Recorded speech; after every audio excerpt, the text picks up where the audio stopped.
The horse-drawn carriage slowly made its way up the pathway to the mansion above. The sign we had passed by on the way had declared this place to be the Cracked Shell Cottage. What that meant exactly, I was not sure.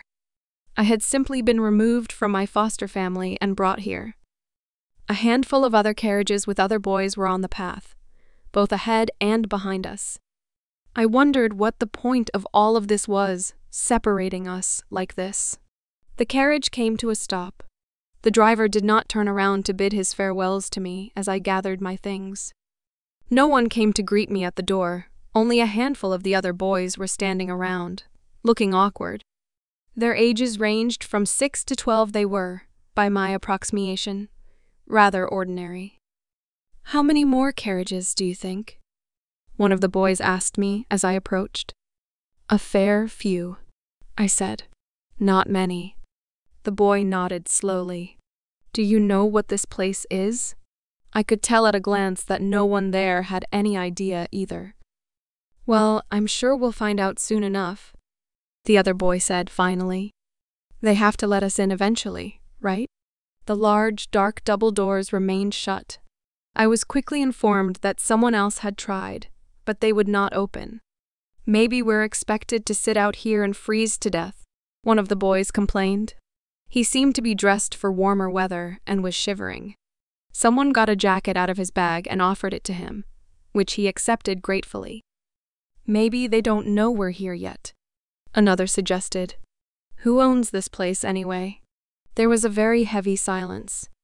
We spoke amongst ourselves a little, exchanging pleasantries and the like. But we did not have much time to talk before the next carriage stopped, and the next boy came out, and we had to explain the situation to him as they had to me. This cycle continued until one of the boys assured us he was the last one. Before we could explain the situation further, however, the large double doors began to creak open. We stared at the pitch-black space as a man's voice rang out, "Enter." We looked at each other. The voice did nothing to reassure us at all. "Can't be that bad," one of the boys said. "We're just kids, right? What could happen to us?" He stepped forward into the darkness. We followed behind him, anxiously casting looks left and right. On the outside, the house had looked like a dark, Gothic mansion, the kind you would see in spooky cartoons. But the inside was wildly different. It was bright and colorful, adorned with pinks and blues. "Creepy. More like girly," one of the boys laughed. I fell silent as we came to a stop in the middle of the foyer. What we saw standing on top of the stairs put us at a loss for words. It was a man wearing a dress. All of us instinctively knew that, and were repulsed by it. We shirked away as he stared down at us with a condescending smile. "Welcome," he said, "to my mansion." Immediately I turned around and made to leave, but the large double doors slammed shut behind me. Now, the man chided as he stepped down the steps towards me. "No need for that. There is no reason to be afraid of me. After all, I am your new matron here." I turned back around. "But you're a man," I said bluntly. He reeled. It took a moment to compose himself. "You are mistaken," the man said stiffly. "My name is Susie Hunter. I'm a real woman. No woman looks like that." He bristled at the boy who had spoken what we were all thinking. "Please respect me while in my own home," he said stiffly. "That is all I ask. If I may, sir, where exactly are we?" "It's Mom," he said shortly. "More like man," someone said under his breath, and we all laughed.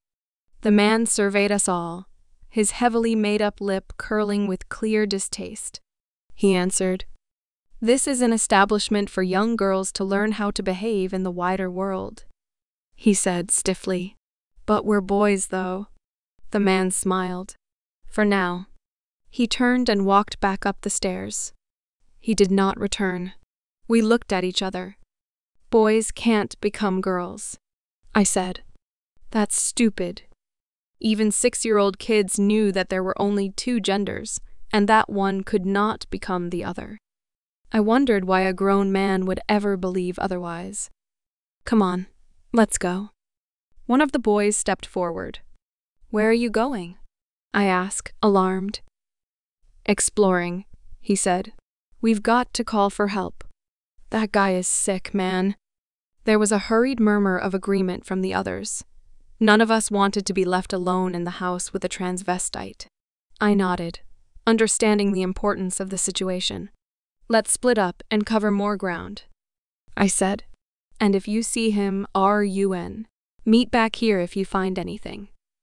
The boys nodded, faces all lined with determination, and we all split. Each of us headed in a different direction. Some of the older, more adventurous boys made their way upstairs, but the younger of us stayed on the ground floor. I found myself heading off to the side room, where a vast dining room lay out in front of me. I picked up a silver plate on the table and examined it closely. "Someone hasn't been doing the dishes," I said quietly. "Ah." The boy who had come in with me leapt back in terror as the cabinet he had been examining suddenly flipped open of its own accord. Nothing leapt out of us, but we examined it nonetheless. A mechanism was in place to open and close the cupboard at will. The front door was the same, I recalled. If we can get a hold of the controls, we can just let ourselves out. Before he could reply, a loud scream filled the air. We froze, our eyes wide. "What was that?" he said, his voice shaky. "Someone got jumped," I said darkly. "Best be on your guard." We made our way back to the entrance hall to report our findings. There was another boy standing there, waiting for us. "That man," he retched. I leaned forward, concerned. I was sure that the man had done something to him. It took him a while to explain. "He was a porn star years and years ago," he explained. "I found a bunch of videos," he retched again. I patted his back awkwardly. "And then I found some YouTube videos he does gaming content. To pay for all of this." "And what is all of this?" "Online they call him the Sphere Hunter." A loud screech filled the air. We looked up, alarmed, to see a large masked man with a giant pair of scissors advancing towards us. We stared at it blankly. "Scissors?" I asked. "Really, man?" "It's Mom," the thing shouted at us. We let out a scream as we bolted, the man hot on our heels. We split up at the first possible opportunity, and I found myself to be the one he pursued. I found myself in a bathroom, and thinking of nothing else to do, I ran into the shower and slid the door shut. I held my breath as he walked in and looked around.